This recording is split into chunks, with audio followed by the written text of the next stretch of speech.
welcome to Just a Minute. Thank you. Hello, my name is Nicholas Parsons, and as the minute waltz fades away, once more it's my huge pleasure to welcome our many listeners, not only in this country, but around the world, but also to welcome to the show four talented, exciting, and humorous individuals who are going to display their verbal ingenuity, their way with words and language, as they try and speak on a subject that I give them, and they try and do that without hesitation, repetition, or deviation. And they are, seated on my right, Paul Merton and Janey Godley, and seated on my left, Richard Herring and Sue Perkins. Please welcome all four of them. And seated beside me is Sarah Sharp, who's going to help me with the score. She'll blow a whistle when the 60 seconds are up. And this particular edition of Just a Minute is coming from the Pleasaunce Grand in the Pleasaunce complex at the Edinburgh Festival Fringe. And we have a highly hyped-up Festival Fringe audience here. Yeah, they are really raring to go. So let's start the show with Sue Perkins. Yes, Sue. Oh, a very popular subject to begin with. What I love about Edinburgh. Tell us something about that. It's not funny, it's a serious subject. Something in this game, 60 seconds starting now. What I love about Edinburgh in August is that you can drink a bottle of Buckfast in a small, darkened room watching a post-feminist interpretation of Equus and feel you are living the dream. It is a city that aspires to the most complicated greatness that life can lay in front of you. The architecture, the extraordinary cobbled streets, the stink of hops. I hope it is that said substance. I was told that as a child and believed it. It smells more like a tramp's underarm. However, I have concurred it must be something to do with the alcoholic effluent that pumps forth from the chimneys beyond. Nestling in the quaint valleys, you can see the sea. You can stare at the gorgeousness unfolding in front of you, the glittering silver of the roofs. Paul, challenge. We did have a lot of thers. And there was a correct challenge, Paul, so you get a point for that, of course. You take over the subject. 13 seconds are still available. What I love about Edinburgh, starting now. It's the well-thought-out tram system, which everybody seems so excited about. If you talk to any taxi drivers, they are absolutely euphoric in their praise for this magnificent scheme.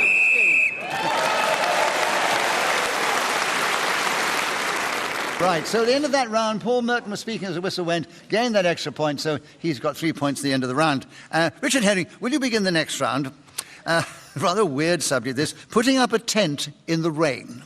Can you tell us something about that in this game, starting now? In 1985, I was interrailing around Europe with Geoffrey Quigley, a schoolmate of mine, and we were camping and backpacking around, and when we got to... Sue, challenge. It was a hesitation. Yes, it was a definite there, I'm afraid. It's harder than it looks, isn't it? It's much harder. Was that 45 seconds like Sue did? I think it was just about, was it? It was 10 seconds. 10, So there we are. 50 seconds are still available, Sue. Putting up a tent in the rain. Starting now. Guy ropes are a problem. They slip away from you. You have to peg them in the ground. I have no idea what I'm doing. Richard, you challenge. I think that was a hesitation on the no there. I think there was a little no. It was a very little slimy one, but if we went on every little hesitation like that, I don't think there would be a show, Richard. She did it to me. That's right. Yours was a full-blown... Yours was the full-blown pause. No. Sorry, Richard, no. I mean, you can try hard again next time, and I might be generous as you... I know nothing about camping, so hold that buzzer tightly, because it's coming, I think. Right. So, Sue, a point to you. 45 seconds, putting up a tent in the rain, starting now. It reminds me of a family holiday on the Gower Peninsula, where we'd been promised a static that didn't materialise. Not that it was of the fourth dimension and needed to do so, it's just that they hadn't booked it. So there we were, on tarpaulin, waiting for my dad to arrive to put the top bit on. Roof, I guess you'd call it. And there we were, the elements... Oh, we are, Janey. And there we were There twice. we were, that was a repetition. Well, listen, Janey. And 26 seconds available, Janey. You tell us something about putting up a tent in the rain, starting now. I remember I went to Glastonbury and it rained so hard that I thought I was going to have to put a boat up in the rain instead. I waited and waited. If you're going to do two words, do them together is the point. Yes. That's where this game slips you up if you're not an experienced player of the game. Sorry, Janey, but Sue got in first. 17 seconds, putting up a tent in the rain, Sue, starting now. It's best done in a hurricane. Then the fun really starts. You can see the sheeting whipping around your face as you pray for more clement atmospheric conditions, which will never come. It's British summertime. Therefore, we know the sun will never be present. And putting up a tent in the rain is the only option for those who wish to. As I said before, whoever speaking when the whistle blows gets an extra point, and it was Sue Perkins on this occasion. She's now one ahead of Paul Merton, and Janey's got one. Richard's yet to score. But Janey, would you begin the next round? Looking innocent. I don't know really much about this. Would you please talk on the subject, starting now? Looking innocent is quite difficult for me because I happen to have the most guilty, cheeky, angry, difficult face possessed on one woman from Scotland. Richard, challenge. So there was a repetition of difficult there. Yes. A bit earlier on. Difficult, you said difficult. Oh, did I? Difficult. That's quite difficult. Quite difficult. And you repeated difficult, I'm afraid, Janey. Yes. It's all having a gone very quiet in the repetitive audience. day, I don't know what. So, Richard, you've got in with the correct challenge. 52 seconds. Looking innocent, starting now. Looking innocent is very difficult for Janey Godley because she is the kind of person... Sue, challenge. It was a full-blown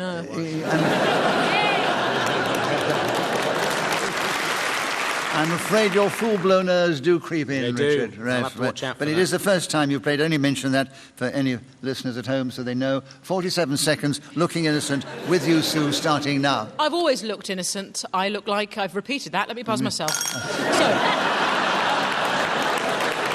Do I get a point? I don't know. Is this a new... You challenge yourself, I sir. do. I challenge myself. And what is your challenge? My challenge is that a bit of both. I repeated I've and... Yes, well, that was a correct challenge. Thank you. Do I get a point? You get a point for a correct challenge. Do I get to continue? Within it also I get to continue the subject. But you can keep the subject, yes, because you've got I'll make a better job of it. But please don't make a habit of this because it destroys the whole structure of the game. I won't. I can see there would be a terrible flaw if I would keep doing that. 44 seconds, Sue, looking innocent, starting now. Janey Godley was skulking round the bins looking innocent. I didn't believe a word of it. I knew she'd been up to no good. That pixious visage she'd got does belie a terrible evil spirit, lurking as she does. Janey, challenge. Lurking. Yeah. Yeah, lurking. And I don't possess an evil spirit. It's just called Scottishness. You could have applauded louder on that one. That's Janey, you have 32 seconds. Tell us something more about looking innocent, starting now. A man came into my bar one day. He asked for a bottle of whiskey. Quickly I gave... Janey, challenge. Oh, you've done the same thing. I never touched it. It's the evil spirit. Well, your light came on, Janey. Oh, sorry, I didn't. I must have just did it with, like... Look, it we're could be like a not going to make a menopausal habit of this, nerve but I can do what I did to Sue just then. Sorry. Say it was a correct challenge and give you a point. thing. Yeah. All right. What's your challenge, by the way? I've just got a twitchy finger. No, say hesitation and I'll give you a point. Hesitation. Right, you got a point, right. Thank you. You keep the subject. There are 27 seconds with your no twitchy fingers right. Looking innocent, starting now. There is no way anyone can look innocent than when they're handing a gun right against someone's head, which happened to me one Saturday night in the East End of Glasgow. There was music playing, there was angry people, punk rockers, bikers, strange people, the gun... Richard, challenge. Repetition of people. There are a lot of people around. There was quite a lot of them. Yes. It was, to be fair, a very heightened situation. And we should probably take that into account. Yeah. There was a gun involved. We were carried away. We were actually transfixed with it. We wanted to hear the payoff. Maybe you'll give it to us later. But, Richard, you had a correct challenge. You have 14 seconds still available. Looking innocent, starting now. Looking innocent is something you only do when you are guilty, because people who are innocent don't look innocent. They just carry on having a normal face. So it's a thing that someone who is suspicious and has done something wrong will tend to do in this kind of way. So...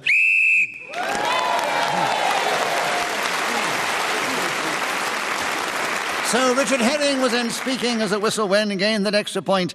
And at the end of the round, Paul Merton, Janey Godley and Richard Herring are all equal in second place behind Sue Perkins.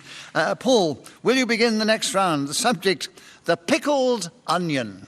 Tell us something about that 60 seconds are available, starting now. You most often see pickled onions in chip shop jars. They are there in the glass, full of pickle and onion. I don't know why people pickled onions. I suppose it's to preserve them. Oh, well. Pickled onions. I've come all the way to talk about pickled onions. No, it's not an easy subject. Not an easy subject, is it? No. Especially if you can't say you it. slipped up there. Sue, you challenge first. The pickled onion, and there are 50 seconds, starting now. I love a pickled onion and also a polite egg, though you don't get so many of those in fish and chip shops recently. There's something tart, sour, inviting about biting down into one of the allium family and exploding with its vinegary goodness down your chops. Paul challenge. Sorry, did you say a polite egg? She did. She said a polite egg. A polite egg. Is it a Croydon expression for a pickled egg? Oh, fair enough. No. I think it's deviation, don't you? Is it? We all thought you meant to say pickled egg, and it came out as polite egg, which was a lovely thought, but I think it's deviation. Paul, you have 36 seconds. The pickled onion, starting now. Polite eggs are like complimentary chocolates. They say, "How are you?" Dr. Joseph Pickle looked at the onion and thought to himself... Sue challenge. Repetition of pickle. He said pickle previously in the first... Did I? It's pickled is on the card. That's what you can't repeat. What Yeah, he pickle. said, Dr. Pickle. You take it, yes, and I sense I'm losing ground. Paul, you have the 27 seconds. The pickled onion, starting now. Sarcastic Cornish pasties I won't mention, but the pickled onion was an extraordinary invention. The aforementioned medic that I mentioned before looks at the onion and said to himself, "How can I preserve this magnificent piece of God's bounty? I know, I shall put it into a jar, not any ordinary container. No, this will be something that he thought he was going to say jar again, didn't he? I said jar again. I couldn't resist the joke. I know you couldn't resist the gag. Yeah, you got the laugh too, but unfortunately you paused and Sue came in. What's your challenge? A repetition of jar. Yes. You're right. The pickled onion, 4 seconds, Sue, starting now. The jaunty... Oh, challenge. Oh, yeah, hesitation. No, right. That's the noise. You got your boo. I tell you what, because you were so clever there in the audience, you played for your boo and you got your boo. Yeah. Give him a bonus point. Yeah. Sue, you were These interrupted. violent mood swings are very difficult to cope with. Hey! It's a bipolar sort of vibe, isn't it? Yeah. But Sue, you were interrupted. You get a point, of course, for an incorrect challenge, and you have the pickled onion still. 3 seconds, starting now. The jolly walnut sits next to the egg. So Sue Perkins is rushing ahead like that. She's still in the lead, ahead of Paul Merton, and followed by Richard Herring and Janey Godley in the third place, equal. Sue, it's your turn to begin. Would you take this interesting subject, shabby chic, and talk about it? 60 seconds, starting now. Shabby chic is the term used by the Sunday Times Style magazine to describe wealthy people who want to look like rough sleepers. There seems to be a bizarre trend amongst the aristocratic to wear clothes look as if they've been sourced from a bin and therefore wander about with a cravat smelling of wee and sporting jauntily held... So, Richard, you challenge first. There was a hesitation. There was a hesitation. Right. So, Richard, there are 38 seconds still available. You tell us something about shabby chic, starting now. I don't think I can talk about shabby chic for 38 seconds, as I know... Sue, challenge. He's already admitted he can't talk about it for 38 seconds. Yeah, but he can still try. He's deviated from commitment. No, it's an incorrect. A lovely try. We enjoyed what you said. Not quite enough reaction to get a bonus point, but I'm afraid... Is there enough to take, little enough to take 1 point off, Sue? No, right. We don't take points away, but you get a point for being interrupted, Right, and you keep the subject, shabby chic, and there are 34 seconds starting now. I know an awful lot about being shabby, not much about being chicful, if that is a word, which it clearly is. But in any case, I'll go around wearing that. I told you. Yeah. I had 5 seconds maximum. Yeah. You came in first, Sue, your challenge? Hesitation. Yeah, hesitation, repetition, deviation. Right, 25...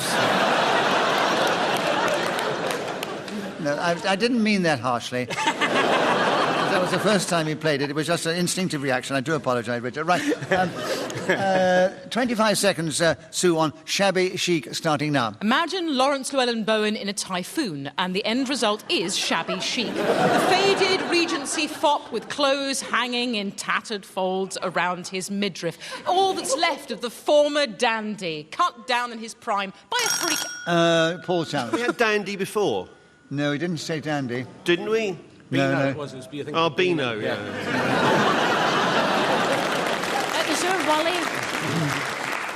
Right, so an incorrect challenge, Sue. Shabby Chic is still with you, and 10 seconds available, starting now. I'm not a fashionable person. I don't know why I've told 700 people staring at me. It's patently obvious. Look at what I'm wearing. I've never been called shabby chic or anything approximating to that.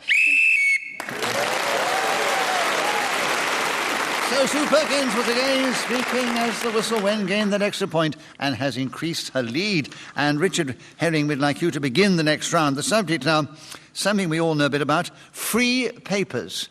I don't know how strongly you feel about them, but 60 seconds to talk about them, starting now. The best things in life are free. Whoever said that clearly had never read the Metro. That is a joke that I have stolen from Viz magazine, which is a periodical... Janey, challenge. Just a wee hesitation, No, Richard. there was definite hesitation. It's all right.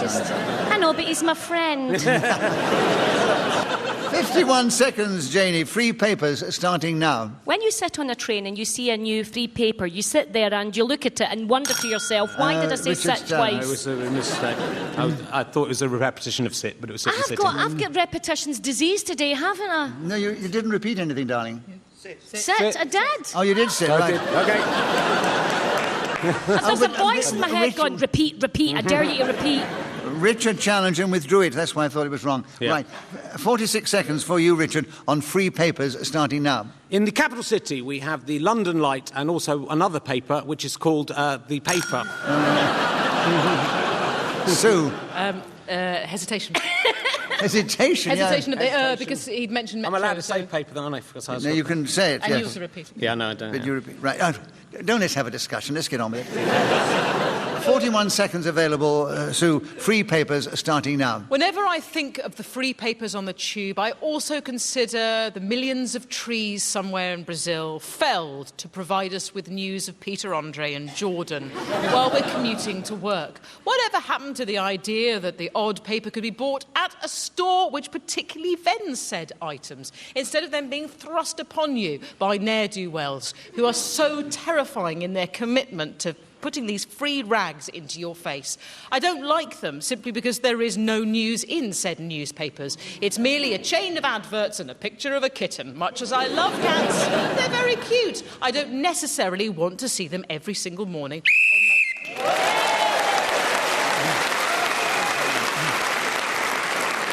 So Sue Perkins was again speaking as the whistle went and got that extra point and has increased her lead ahead of Paul Merton, Richard Herring and Janey Godley in that order. And Janey, Can will my you... subject just be repetition? just I get to say the word cacophony over and over again, and then if I actually inadvertently break away through repeating, that's when I get a point. Well, if the subject is cacophony, that's better than repetition. Yes, that's true. Yeah, and over is also repetition. Yeah, I know. Yeah, right. So, Janey, there's a nice subject for you.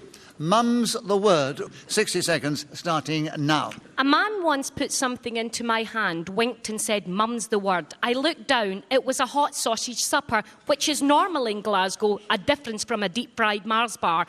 Taking this item, I ran all the way down the street, met a small monkey, passed him the item and said, "Mum's the word." He then pitched himself onto a bus, ran really fast, climbed up a mountain and took the said hot sausage. Oh, right. Richard challenged. It's just deviation from the real world, is that having here? Yes, it was. But I got so far without repeating something, I was happy.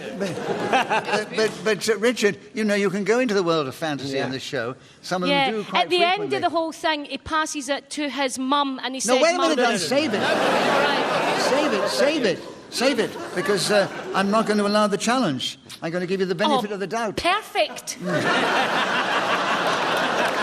Because I love it when we go into the world of fantasy. Right, and Mum's the word still with you, Janey, and 35 seconds starting now. Opening a purse, I saw some cash in it. I quickly put it in my pocket, winked at myself and said, "Mum's the word." At that moment, I heard a scream and a skull sandal flying towards me. It was, in fact, my mother, who could hear items of hers being opened from a far, far distance. And I did it again! That is one of the sort of problems. And it was a of the- good story. It was a good story. But it was far, far... What happened to the monkey? It's very sad. I don't want to tell you. Okay. How fast did it run? Richard, a correct challenge. Far, far. Definite repetition. Mum's the words with you, Richard, and you have 18 seconds starting now. My mum was doing a crossword puzzle and said to me, the clue is mother. Sue, challenge. Hesitation. I'm afraid there was. So you have Mum's the word, Sue, and you have 13 seconds starting now. Mum is the word if the question is who's going to do my laundry when I've come home after 20 years smelling. And she's there to provide every single facility that one could wish. It's the best word in the world. The person who brings you into... So Sue was again speaking as the whistle went, got an extra point, and has increased her lead at the end of the round. Paul Merton, we're back with you. Would you begin the next round? The subject is a skeleton in the cupboard. 60 seconds. You just written it down, have you? Yep, Right? yep. A skeleton in the cupboard. 60 seconds starting now. My favourite ride at the fun fair was the ghost train. I particularly enjoyed getting on the little thing that goes round and seeing suddenly a cupboard in front of you and a skeleton come whirring out at you. And I always used to have nightmares about this particular form of entertainment. A skeleton in a cupboard. I wonder how many of us here actually do possess such a thing at home. Is there a mass murderer sitting amongst us now who maybe had a polite egg too many once and went out on a murderous spree and started collecting his victims from here, there and everywhere? A skeleton in the cupboard, some dark secret that looms in our past, that if it was to become generally known, people would be astonished and hurt. They would say, "I thought this was a proper show. I thought this was just an..." That's all right. No, it's fair, it's fair. Right? He did say "I thought" Yeah, twice, he did and I'm say "I so thought." glad I have somebody that repeats as much as me. But that was wonderful, Paul. We went for, 17 from 60? That's... 43. 43, yeah. Well, Used to be in the old days, didn't it? Do you remember before we had horses? Do you remember? Do you remember before we had horses, Nicholas? oh, you are wicked. Right, so Janey, you had a correct challenge. Yes, he did repeat something, and that's 17 seconds.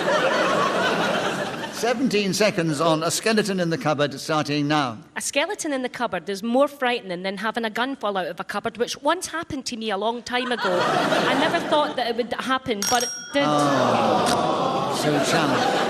Hesitation. But I do that with regret because a lot of guns are coming towards Jane. That's the second gun today. Out of a cupboard, from a man, in her face. She's all over that. She's a walking crime statistic. CSI Godley. Yeah.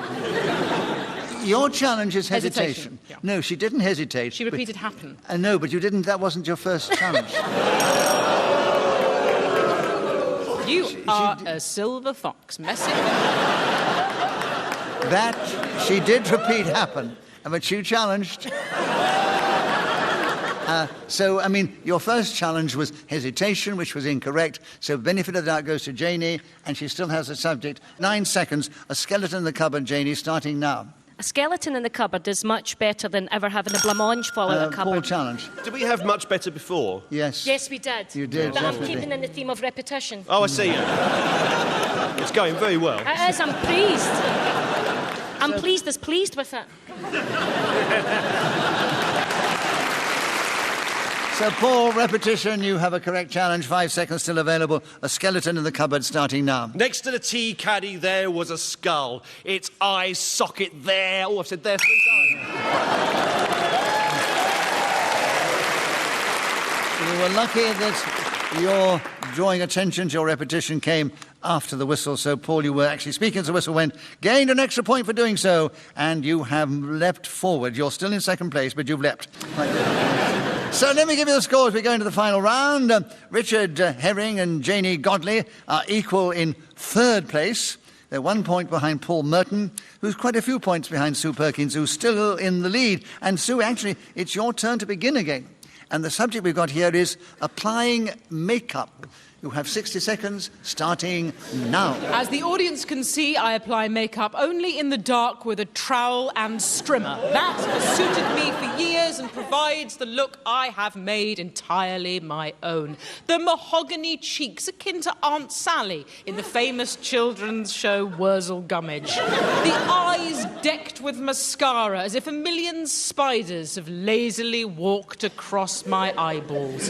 How delightful I look at night when the cold, harsh lamps illuminate the strange, stretchy face that's been daubed with makeup. Because I don't understand it. It's not a world I recognise. I know women are supposed to and everything, and be shabby and chic at the same time. Nonetheless, I require something more of my life than the application of tawdry cosmetics, often tested on poor animals. For me, it's a life of the mind. Why paint, decorate the entire time when you can read a book and find about the entire vista of human...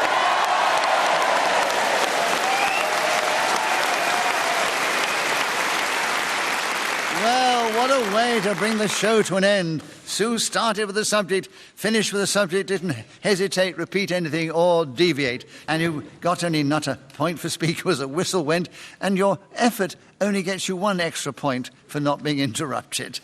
But let me... Well, actually, I could give her 5 extra points, so it wouldn't make any difference to the final score. But let me give you the final situation. Richard Herring and Janey Godley. Richard hasn't played before, Janey has a bit. They finish up in 3rd place, equal, but a very, very credible 3rd place. It was really...